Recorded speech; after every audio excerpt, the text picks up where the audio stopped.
Hey guys, what's up and welcome to She Be Faithful. faithful. I'm Viv, And I'm Ev. and She Faithful is a podcast about miracles and ministry and navigating life through the lens of faith with a focus on real women sharing their testimonies and experiences of overcoming adversity surrounding motherhood, womanhood, relationships, family dynamics with practical advice centered with biblical truth for incorporating faith into everyday life. So I'm super excited because we actually have our first guest speaker on for season 3. And today we're going to be talking about surrendering.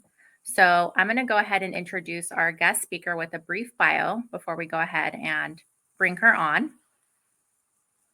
So, Angelina, she has a license in social work. She actively participates as a licensed clinical social worker, striving to deliver compassionate and effective therapy to individuals dealing with addiction and mental health issues. In addition, she is a doctoral candidate in her 5th year of psychology with a specialty in integrated therapy and healing practices.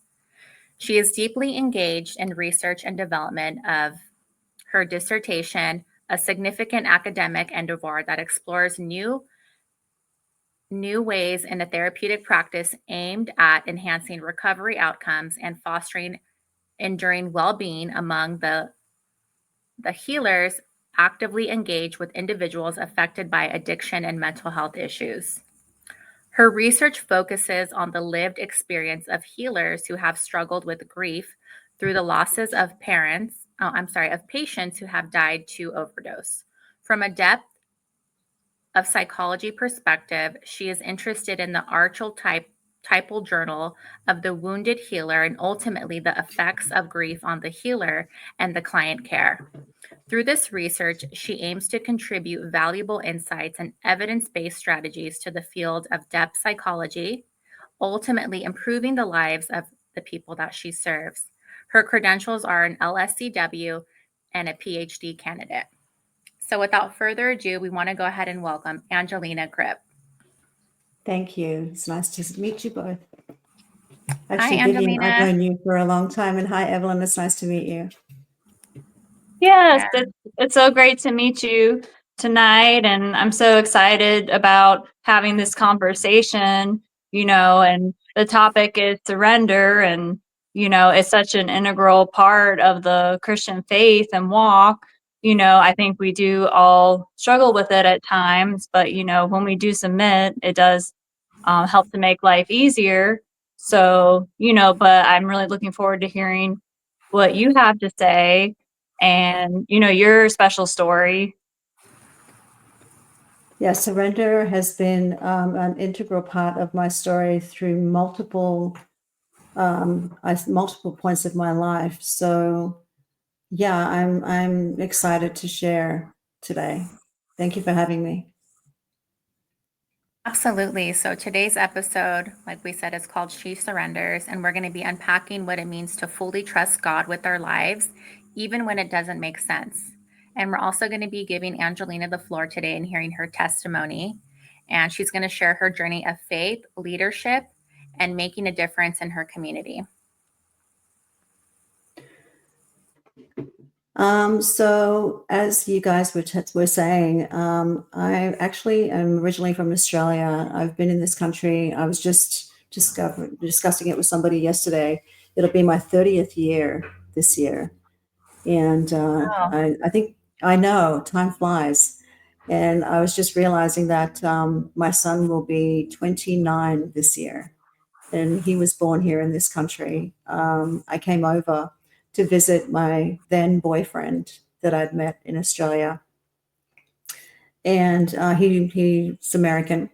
And I came over here to visit him and decided that I was going to stay and get married. And I was all of 22 turning 23. And ended up staying and then got pregnant and had my son, and who is a blessing. And I have the one child who is now turning 29 this year. So he and I have had a beautiful journey together. And and also a troublesome one at times. For those of you that have children, I don't know if anybody's ever taken, yeah, I can see some nods here. I'm like, And yes, yes.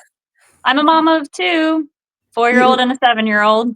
Oh, those are fun ages. Yeah, before you know it, though, they're 29. It's I remember when he was 4 years old. It seems like only yesterday. But when I entered into the field of mental health and addiction, it was around 2015. I've been practicing for 10 years and kind of a late bloomer. He and I were together. I was a single mom for a good portion of his life for about 8 years prior to that. His father and I had a short stint together, a short marriage. He was a wonderful father, but not. We were young, and our marriage unfortunately didn't work out.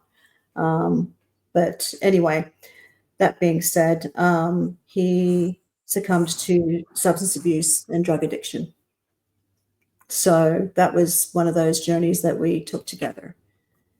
And I was going through my own journey of learning how to be a therapist. And Vivian, that's where you and I met, actually, was through this field, Yes. right? And I was brand new to the field, right? You remember, but it was actually later in my career when you and I met. But I was brand new to the field when my son was taking his journey, his path through drug addiction. And I remember thinking, I have no idea how to take this journey. I have no idea what to do. And also being in extreme denial as a parent, which I think is really, really common. And I think when you're a mother, one of the most difficult things to do is I'm actually remembering thinking to myself, this can't be my son. My son can't be using drugs. And being a therapist also, I have all the skills, I have all the tools. Even though I'm brand new, I've learned everything. I did not know everything, but I thought I knew everything. I mean, there's no way that my son could be using substances. And I was in denial until I came home one day and I found paraphernalia in the house, and I was like mortified. And so my friend at the time, who later became my husband, had access to resources, and so I contacted him after finding out that any other resource was well beyond my budget, and I asked him for some help. And we got him into a discussion with somebody, and we were able to get him into a rehab, kicking and screaming. And I remember that night that my son came home after the discussion, I saw pure evil.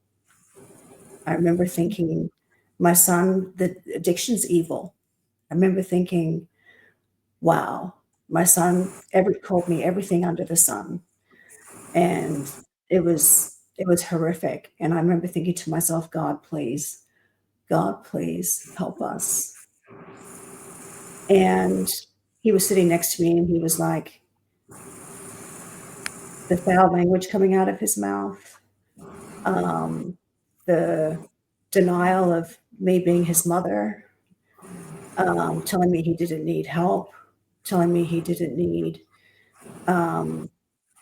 anything, that he wasn't going to go, but sitting next to me at the same time. Something was keeping him anchored next to me at the same time. And I remember just sitting there surrendering and just staying anchored next to him at the same time because he needed me, and just thinking and praying, God, please help us. God, please help us get through the night. And we did. The next morning, pretty much most of the night, was him hollering and screaming at me. And the next morning, I drove him to the rehab and he went in. He stayed. I went to work. I have no idea how I got through the day, but I did. And I went to pick him up because he was still there. He walked out and he sat in the car and he said to me, "Thank you. I'm going to go back tomorrow." And I remember sitting in the car, trying not to cry, saying, "Thank you," to myself. It's like, oh my goodness, thank God, So that was one of those moments that was just pivotal to his life and to mine. My son is still sober today. It's been over 11 years. Wow, praise God. Yeah. Yes. Remember a time before that, right, when you were going through everything? Like when you, like, do you remember ever feeling like you had trouble surrendering?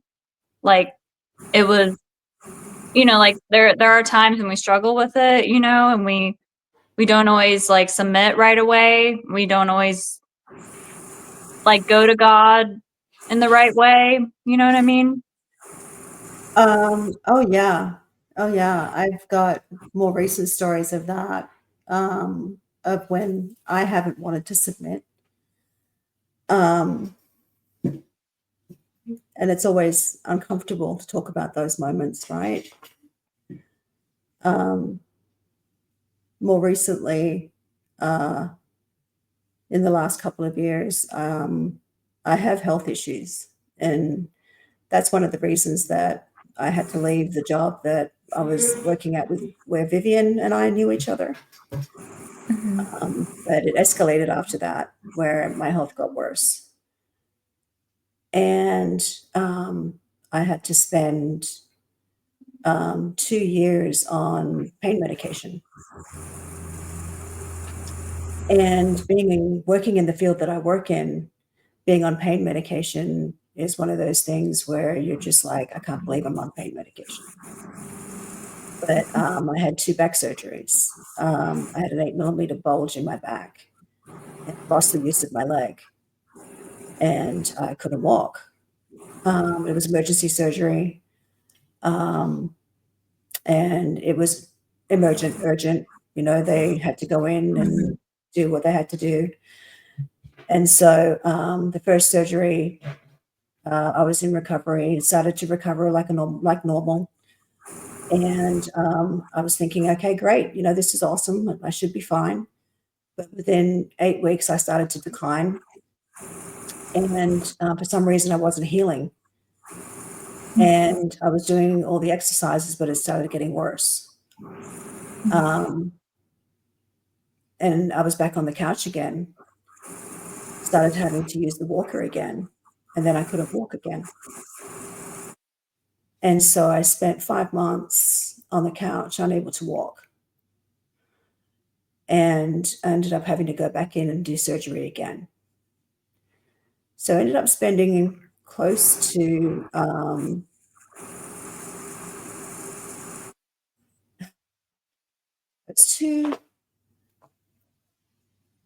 it was over a year of not being able to walk properly.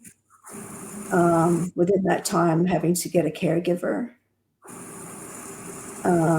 So I'm going from someone who's vibrant and lively and got it all together, goes into work with a suit on and shows up and can do anything kind of person, to having to have someone roll you over.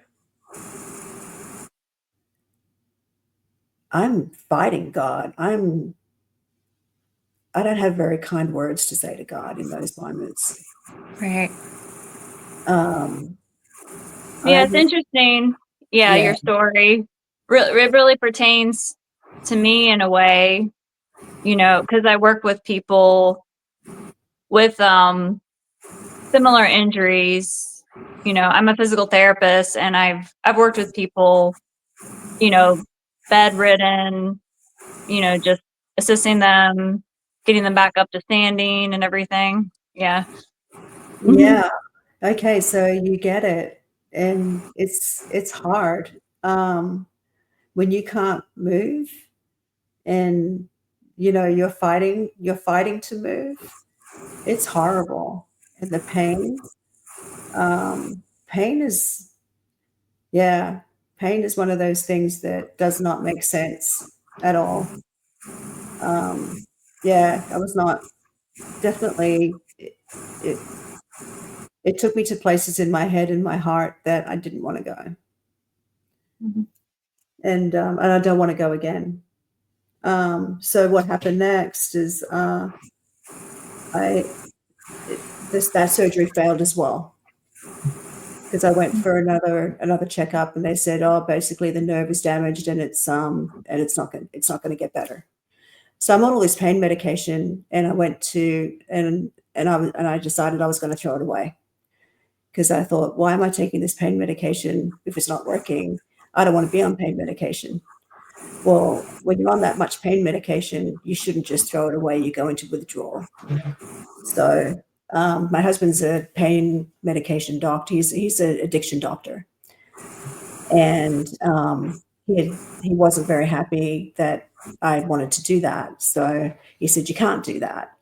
So I'd thrown half of it away, and I decided at that point I was going to reduce my dose by half. So I went from 24 milligrams of Suboxone down to 12 milligrams, which is a significant amount.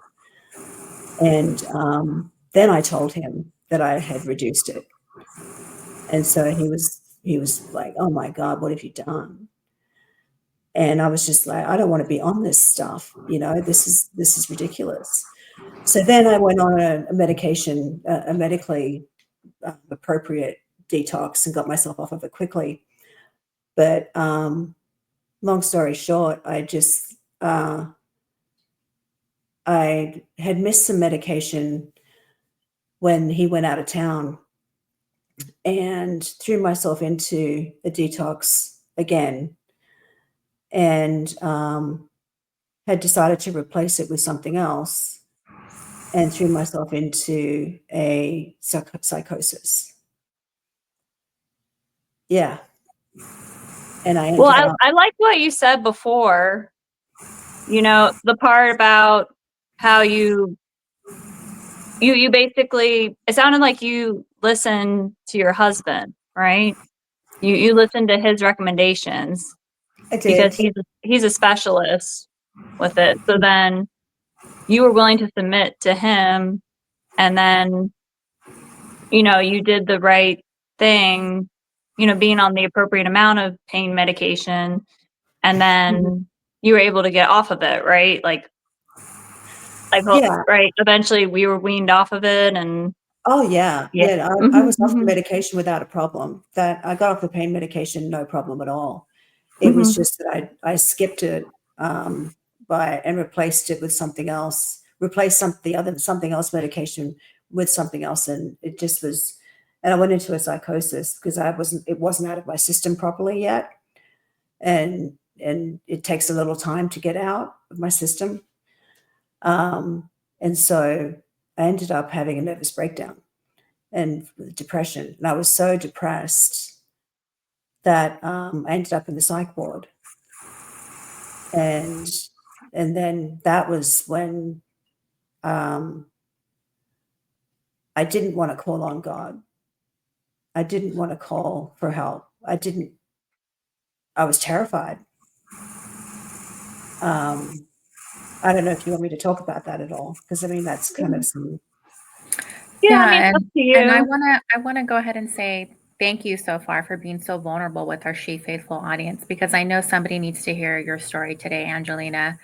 And Mhm, I just want to say, from a personal level of knowing you and mhm. working with you, and having that relationship with you, I have so much respect for you, and I admire you so much. So the fact that you're you're wanting to go there, and you're saying, hey, I will share that if you guys want me to.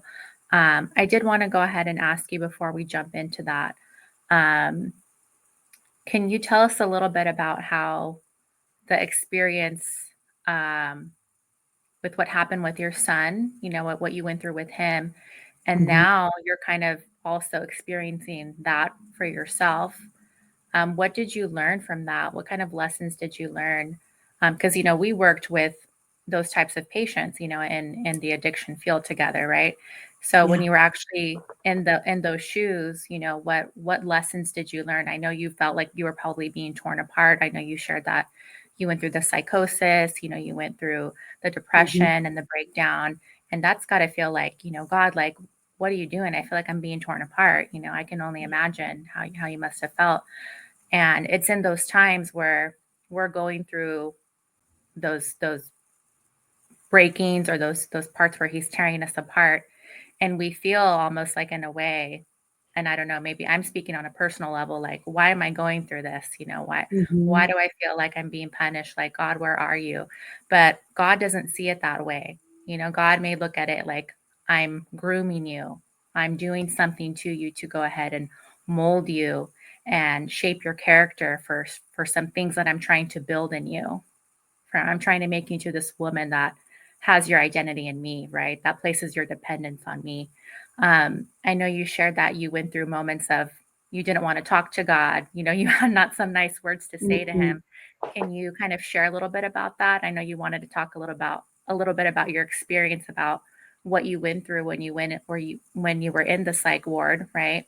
Can you tell us a Hmm. little bit about that, and what you struggled with and the challenges that you faced, and if you had any like epiphanies or any Hmm. messages from him? Did you hear from him at that time? I did. But I'll go and talk about the dependency experience, which was horrifying. Like you said, to have a son that was addicted, and then to end up being in the same shoes. He's addicted, but unfortunately, I don't have the same issue where I'm not addicted. But to have him watch me go through that, and to watch me use substances like I did for as long as I did, was devastating to him and heartbreaking to him. And I put him through such heartbreak for those 2 years. He had said to me later, when he was visiting me, in right before I went into the hospital, and right when I came out of the hospital, and even actually while I was there, I think he mentioned it to me that it would make him cry whenever he saw me. Whenever he would come to see me, he would cry, and that he was so afraid for me when he would see me, because I was a shell of myself. I Right. mean, Yeah. when you take pain medication, and the amount that I was taking, you're a shell of yourself, and you can't help but be, because it robs you of yourself. It robs you of your identity. And no matter how hard you try, I was fighting so hard to be present, but it was such a fight, and I was losing. And so, and that was one of the reasons that I wanted to throw it away, that I didn't want to be on it, because I could tell my family was suffering, my relationships were suffering. And even though I wasn't addicted to it, I was still dependent on it. Hmm. And I could tell that I was not showing up the way I used to show up. And I couldn't do the things I used to do, as far as just functional and functionally, like my relationships and things like that. I couldn't work. I couldn't study. I couldn't even read. I couldn't focus. It was terrible. So that was really heartbreaking for me and for my family. But I wanted to stop more for my family than myself, I think, at that point. And I was really glad that I did. As far as being in the hospital, um, at first there was a lot of rage. First there was rage, and I swear I saw demons in there. And it was the psychosis first, but then it wasn't. It wasn't. It was when I was coming to, when I was leaving, it was almost as if they want you to stay there in that place. It was horrific. And then I saw the most beautiful people in there as well, the most like angels in there. And I did have an epiphany, and that was when I stopped and changed and was able to get myself out of there. Because I'd been fighting. So I was only supposed to be in there for 5150, which is 3 days. which was just because they wanted me to go in because people were worried about me. And so they should be, because I was losing my mind. And so I was only supposed to be there for observation. I turned that into a 5250, which is 7 to 10 days. And I turned that into a 5250 because I was running away. I was so scared to be in there based on childhood trauma, which I don't need to get into, but just just running. And I was running for the door. And so safety and security wise, they have to restrain you, which is what they were doing. And when they were restraining me, I was kicking and screaming and misbehaving and doing all kinds of crazy things, which made it even worse for myself. So I was getting Thorazine shots, and they give you Thorazine shots in your behind. So I was getting those, which was just horrific. And I just was probably the most nightmare patient ever. I was one of the worst patients in there. And I think that's what therapists are. We're just the worst. We're just nightmares, you know. I've heard that before. Vivian, you'd be a nightmare, I'm sure. I know, yes. That's why I'm laughing. I'm like, oh, okay. Yeah, I'm That's a laughing good at one. Like, you can't tell me what to do. Okay, no. you. Right? And then I'll go cry about it in my room. Okay. Yeah, I was like that because we know all Yeah. the tricks. We are, because we're Right. like, you can't do that to me. You can't say that to me. And But don't try it's that there. interesting. Go ahead. Yeah, your story reminds me of other stories from the Bible, and the struggles of people, when Jesus, he didn't heal everyone, right? And there was little James, and you know, people were still lame, and yeah, so it's just it's the way of this world, I guess, is the way I look at it.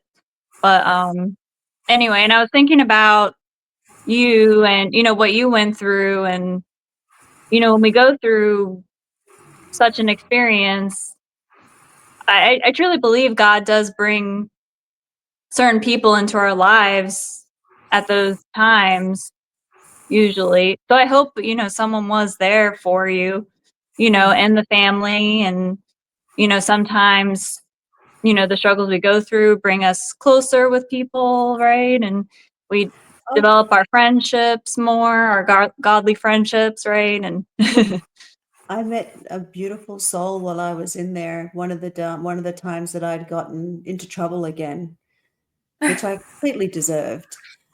And I was having breakfast, and this beautiful soul came to me, and I swear he was an angel. He came and sat next. He came to me, and he had a breakfast tray, and he said, "Can I sit with you?" And I remember looking up, and he was this like a tall black man with these beautiful blue eyes that looked down at me and was very quiet and was just, "Can I sit with you?"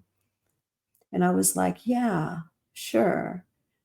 And he put his tray down in front of me, and he sat down in front of me, and he said to me, he said something, it was like, "Are you okay?" And I was like, "Yeah," because you can't talk very well after you get the Thorazine shot. And so I was kind of mumbling, I guess. And he was like, "Are you okay?" And I was like, "Yeah." And he said, "If you need someone to talk to, I'm here." He goes, and I was like, "Okay." And he was just like, I don't talk to many people in here, but you're not alone. And because in that moment I felt so alone, and I had been isolating while I was in there. And he made me feel like I wasn't alone. And he and I became really good friends. And we would talk, and we would spend time together. And for the rest of the time I was in there, we hung out. And from that moment forward, I felt like, oh God, you know what? I need to get myself together. I have got to get out of here. I can't keep acting out. I can't keep doing this. And I remember looking up at the sky after that going, oh God, please Please help me. Please help me. Please help me. I got to stop this. I can't get any more shots. And I didn't. And I started to get myself together and get out of there. It was a pretty traumatic experience, but there were a lot of things I learned while I was in there, humility being one of them. Right. Yeah, humility. And you find the most beautiful souls in the most unusual places that teach you about yourself. And, we were playing simple games like children play. That's what they play with you in there. I mean, it's kind of, it could be insulting, right? And in some ways it was, but at the same time, it's about connection. And that was something that I had forgotten for a few years, was how to just connect with people. And then I learned people telling me, "You're funny, Angelina. You're really funny." I'm like, "What? I'm funny?" Sometimes it's And good to hear that from others, right? it Like, was. because we don't always know it ourselves, but then when we hear it from someone else, then and then it lifts us up and it helps us feel better. It was good to be connected with once again, and God was reminding me of my human self again, reminding me that I was okay, reminding me of who I was again, because I'd forgotten. And I needed to be reminded that I was more than a person that was, I didn't even feel like a person anymore. I hadn't felt like a person in a couple of years. I felt like this empty vessel that just sucked the life out of people, because all I'd done was just lay around and take medication and be this dead weight on my family.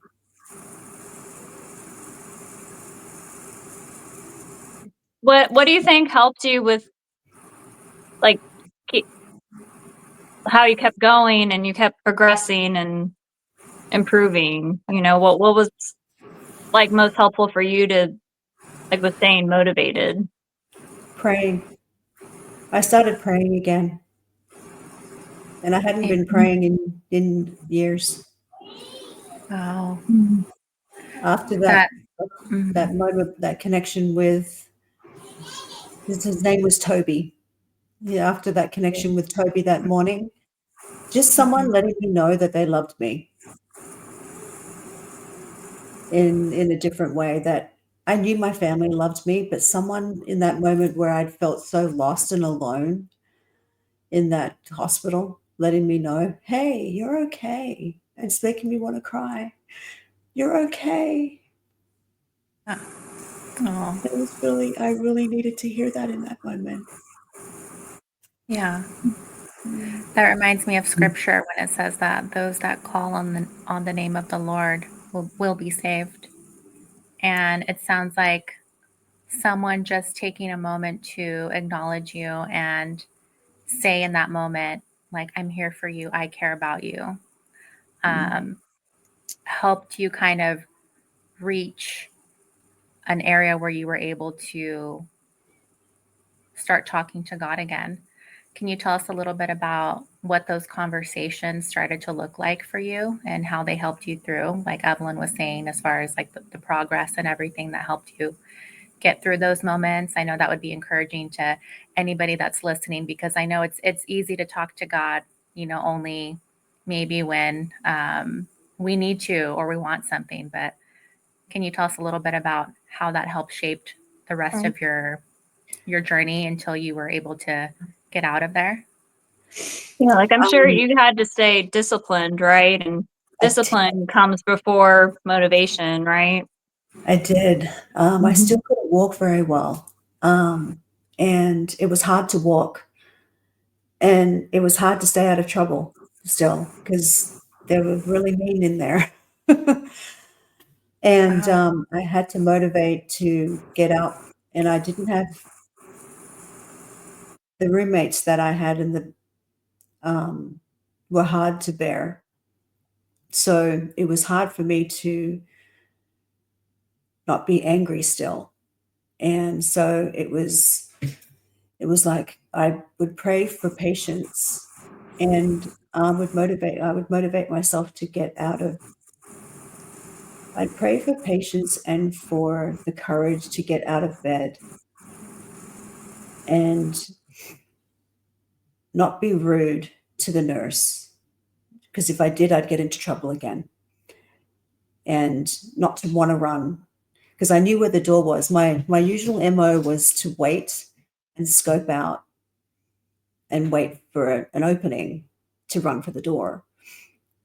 And so I had to motivate myself to not do that and tell myself not to do that, because I'd get another shot and then I'd get another 5250 and then, right? And so I had to motivate myself to not do that. So what I started to do was I started to walk. And it was really hard at first because I wasn't very good at it. But I started to walk around the nurses' station and go round and round and round. And there was another person that did that too. So I started to follow him. And it got easier and easier. And so that's what I started to do, was walking. And then it's And like once you saw the progress with your walking, then it probably really started taking off, right? And it did. Mhm. Yeah, I got faster and I got faster. And it became kind of a game for myself. You know, how many laps can I do? And it helped with the boredom. And I got faster, and then it became, it became fun. So, but I had to pray. I had to keep praying. I like how you said you prayed just to get up out of bed, you know, and praying for patience. Like those are, two really great, ways to pray.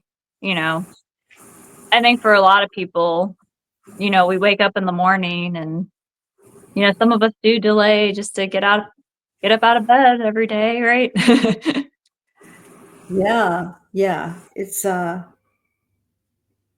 and even today, there's still days where I still have to pray just to stay centered. And my back is still not the best today, and it still hurts today, but I don't take any medication for it. And it's not an option. And so I walk today still. And I get on the treadmill. We just got it fixed again, so it's very cool. Otherwise, I was taking the dog for a walk, but there's days where I don't want to. I'm like, And you do the stairs. yeah, got the stairs as well. Yeah.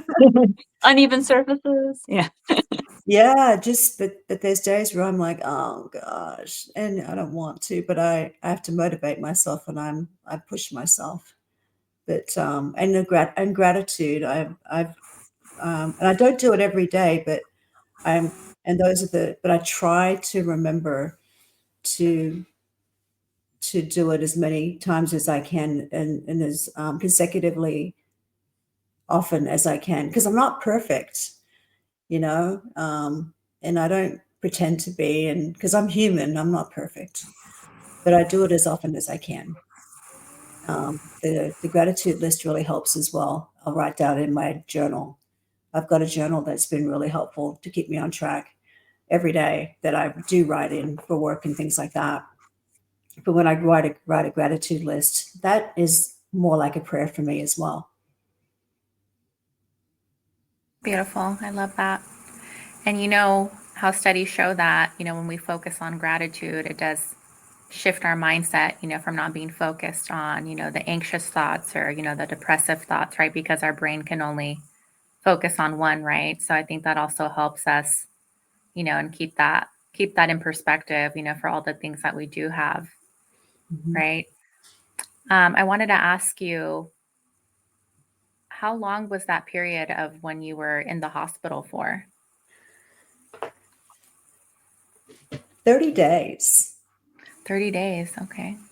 Yeah. Wow. And after those 30 days, when you came back home, did anything change for you? Like, was there anything that just kind of clicked in your mind where you're just like, this is what I'm changing from now on? Did you experience like a breakthrough after everything that you went through, which caused you to want to live your life differently, or you know, lead in your career path in a different way, and with your clients that you work with, did that impact you in a certain way? I couldn't come home straight away. I went to a residential outpatient treatment center for 2 weeks before I came home because I was so institutionalized after the 30 days. And in the first hospital, I actually got, they actually were a little too aggressive, and I got hurt. So I was a little traumatized from that. So I needed to recover from that. So it took me a couple more weeks to settle down and get used to being kind of gently reintegrated. And so that's what happened. I reintegrated back into normal life and did that in a residential treatment center for a couple of weeks. And got to spend some time with my husband that way. And then when I came home, I did not start working until,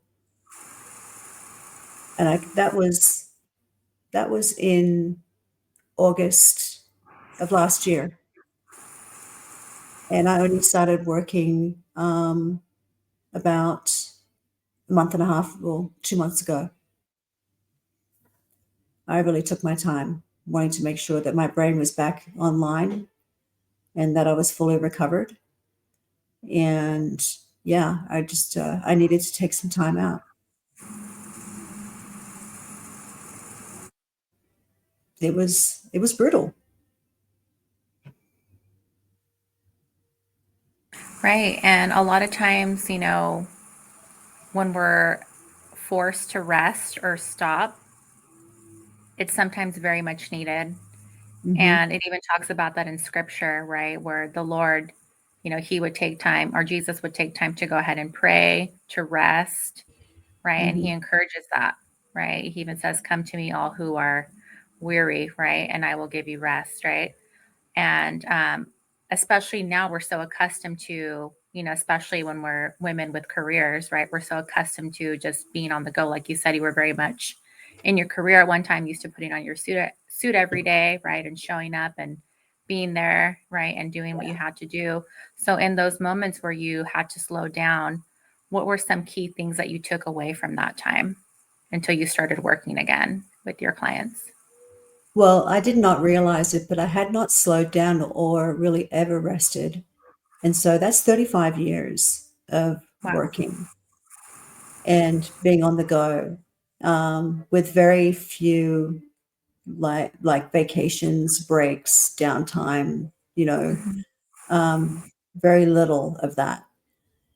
And taking the time out, I really, really took time for self-care, really took time to nurture and nurture my soul, nurture my psyche, and slow down, and really ensured that before I got back to work that I was ready.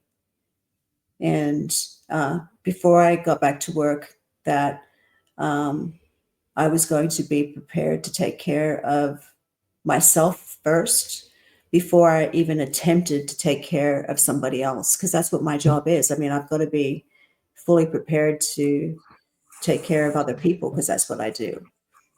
And I thought there's no way that I could show up unprepared to do that. And so also, doing the dissertation, I needed to make sure that I was ready to do that. And I'd actually approached that first before I decided to come back to work. I understand where you're coming from in a way because I am a doer type person, And I will admit that I've had times when I didn't take breaks enough or I didn't rest enough. But I think like what you were saying, rest is a primal need, for our bodies, and Mhm. it's why, even in the Bible, it does talk about it. And, God gives us that and gives us that time. And sometimes we're not ready for it, right? God makes No, us though rest when we need to, I think. And it's on God's timing. what you don't do for yourself, God will do for you. Mhm. Amen.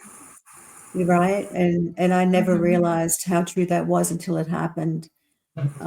Because I refused over and over again to take the rest I needed. And time again, I was given hints of, you need the rest, by just getting sick over and over again. But this time it was so evident. I didn't have a choice. And so it was like, you either take the time out now, or I don't know if you'll have another opportunity to do it. And I don't want to go through something like that again, or put my family through that again. I just don't. And I think it just put a lot of things into perspective, and it helped me really value the people in my life, but it also helped me value myself. Mhm. Can you share a What little bit more about that? I think by ensuring that I'm valuing myself and my relationship with God, that I'm able to turn around and share that with my family, with my loved ones, with my friends, with the people I care about, and even with the people I take care of, and that I work with, and with those around me. Because I think, you can't pour from an empty cup.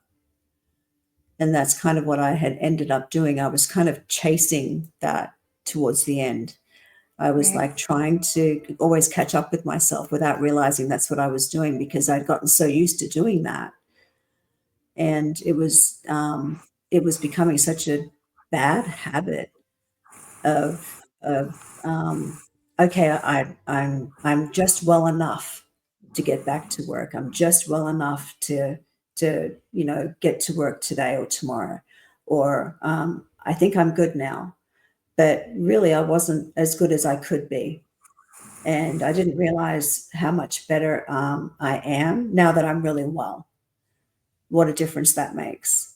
And I'd really done some of the people that I worked with and worked for, not so much a disservice. I could have done better, I think, because I did the best I could at the time.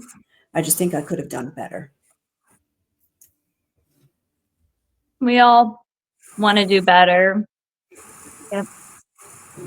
Is there anybody that you came across in your experiences that actually like that person like wasn't like helpful to you in what you were going through, or did you have any like not so great experiences that you feel like that, Yeah, yeah. There's always, I think, different pivotal moments that you have where you're like, gosh, that um like in the hospital, there was the experience where I had run, and for the third time, and three people had grabbed me and thrown me back into a room and thrown me on the floor. And I'd heard, like, literally thrown me on the ground. And I'm like, what are you doing? Why would you do that? Why would you treat people like that? So that wasn't helpful. Um, but even in that experience, I look back and I think to myself, well, I learned something from that. I mean, even in those moments where it's not helpful, it's still helpful, right? Right. Yeah, And you said, you talked about how you were like kind of restrained at one point, right? I was restrained multiple times. Right. Did Yeah. you find that very, I don't know, but did you find that really not helpful, or did you feel Well, like that was necessary, or? I don't find it helpful at all. And it's Mhm. something it's something that I've talked with colleagues about, that I wonder why in psychiatric hospitals, when people are experiencing a trauma response, because that's kind of what happens when someone is running or trying to get away, that it's a trauma response that they're experiencing, why they in turn respond with force. When I know as a therapist, we de escalate without force. Why they tend to use force, and it's so aggressive, and it hurts. They literally treat you like a policeman would treat a prisoner, like a and I think it's just so unnecessary. Yeah, it was violent. Yeah, when I explained it to my son and my husband, they were not happy hearing that their mom was thrown around, Yeah. because I was literally picked up and I was kicking the walls trying to get away. That's it was pretty bad, and I just don't see how that's helpful. Right. It's a shame that for some reason they didn't give you any other options, when there are so many other options out there, right? There are, but then I also, on the flip side of that, want to look at it from their perspective, which is what I was trying to do. I was like, okay, I was I was combative, maybe to them. Why did they think that they needed to use that? In their eyes, did I pose a threat? Is that what they were thinking? I don't know how, because I mean, I'm 130 pounds, and they're huge. I don't know how I pose a threat to them, but in some way or form, is that what they think? So I'm trying to see it from their perspective, because we always try. Yeah. I don't know. Anyway, but yeah. Yeah, and I also wanted to go ahead and ask you, I think looking back now, once you started to really surrender and fully walk into, what you had to do, basically walk in obedience, right? To kind of reach a place of being able to move forward and heal, right? Because you can't do that until we submit and we surrender and we walk in obedience in God's will. Um, can you identify the areas now that you were holding on to too tightly, maybe before, and maybe you didn't see? I know you shared a little bit about, I heard you say earlier that you hadn't done certain things for a while, because you were busy for such a long time and working on your career and just working and not stopping. What do you realize now looking back? I know you mentioned like the self care and really taking time for yourself, but were there any other lessons that you felt that you learned? Actually, even spending time with my husband, Wow. Yeah. and being able to cook dinner. And I was so busy that I didn't have time to be in the kitchen. I know that's be in the kitchen, which I love. I love cooking, being able Yeah. to cook dinner and spend time um, going grocery shopping and doing those things, being able to tend to the household. I know I'm Mhm. listing off the things, the actual things, but just being able to take care of the household, as opposed to rushing home and looking around and going, "Oh God, please help me. What am I going to do for dinner?" Right. Yeah. Yeah. And it's so interesting that you talk about that, Angelina, because I actually had a little aha moment this morning where I was cooking breakfast, like you said, and I realized what great joy I had in those Mm, little those little moments that sometimes we take for granted, what you're talking about. And I realized that I had such a little moment of happiness that I just wanted to keep it and hold on to it so tightly. And I was just like, thank you, God. Thank you, Jesus. Because I also, too, can relate to, you know, being busy for so long that he had to force me, to slow down at a certain period of my life where it was just, I had no way to control it. It was just, I'm stripping this away from you. And eventually at one point I had to surrender and submit and walk in obedience and be like, okay, God, I give up. I get it. But now I can understand what you're talking about, where I didn't enjoy those things because you're always rushing.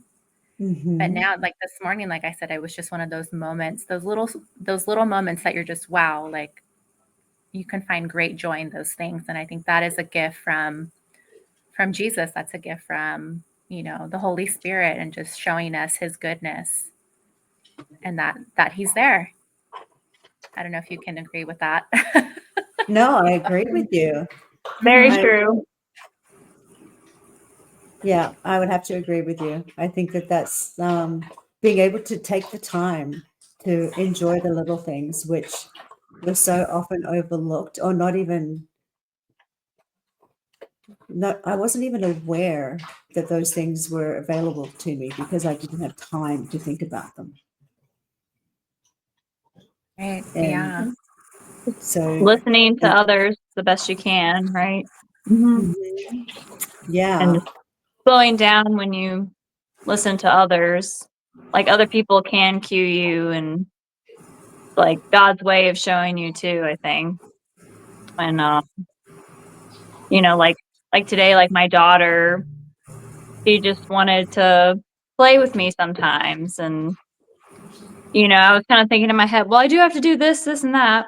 But okay, I'm going to take the time. I am going to play with you. And, we built this cute marble run. And, we took our time. We tried a few times to make sure it was stable. And then we eventually got it right. And the marble worked. And yeah. that's so fun. Mhm. Yeah, and those are the moments. Those are the moments that are so special that that you have a chance to enjoy and make the most of. Yeah, and even playing with my dog today. I was playing ball with her. Today's my day off. I've chosen to take a day off in the middle of the week, even though right now I'm working. Um, I've got a lot of clients that I'm seeing again, but I take a day off in the middle of the week. I work tomorrow, but I take Thursdays off. And I love taking Thursdays off because it's like Oh, smack in the middle of the week. Go what ahead. coincidence. Me too. It's a great day to take off, right? Yes. And I was hanging out with her and we were just playing ball and spending time together. And I thought, she's loving this. And I thought, well, hey, so am I. That's awesome. I love that. This has been such a great conversation today, Angelina. I want to personally thank you from the bottom of my heart. Like I said, I think that you're an amazing woman. Since the day that I met you, I thought so highly of you, and the fact that you came on here today to share and be so vulnerable with our She Faithful audience. I'm just so honored that, you trusted us and that you wanted to go ahead and be a part of this experience so that someone else could hear your story and give them the hope that they may be looking for. What advice would you give to the She Faithful audience that's listening, and maybe they're, in a certain situation or season where they're struggling with surrendering to God's timing and where he has them? You're right where you're supposed to be, no matter where you find yourself. And sometimes you find yourself in the most precarious situations and situations that you don't even fathom you'd find yourself in. And they can be so painful and so wrought with question that trust that you're right where you're supposed to be and have faith. I love that. That's amazing.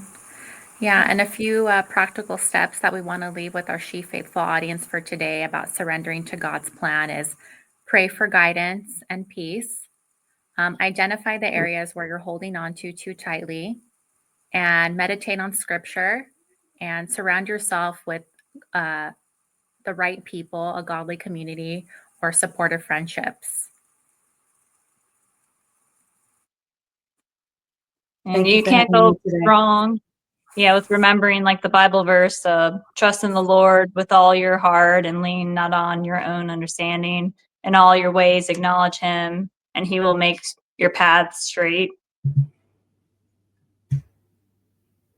Yep. Thank you very much, Angelina. I really enjoyed your story, and I think it was very personal, and it looks like it was difficult for you at times to share, but I'm proud of you for being able to put it out there for listeners. So yeah, very grateful to you today. Thank you for having me. It's sometimes things just are meant to come up, right? They're meant to be out there. Yeah, and I would also want to encourage our listeners to reflect on this too. Like I said, what's one area in your life where you need to release control and trust God more? And remember, surrender is a process, but God honors even the smallest steps of faith. So, once again, thank you so much. And Ev, do you want to go ahead and close us out here? Sure. We do have a signature Bible verse, and we say, and now these three remain: faith, hope, and love. But the greatest of these is love. 1 Corinthians 13:13. And for anyone out there, listening, please keep listening, keep sharing, do what you may with it. Hope this helps you follow God's will, God's plan for your life. And yeah, next week we'll be doing an episode on She Dreams, because God does talk to us in our dreams for sure. Yeah. All right, guys. Thank you so much. We'll talk to you guys soon and spread love. We love you.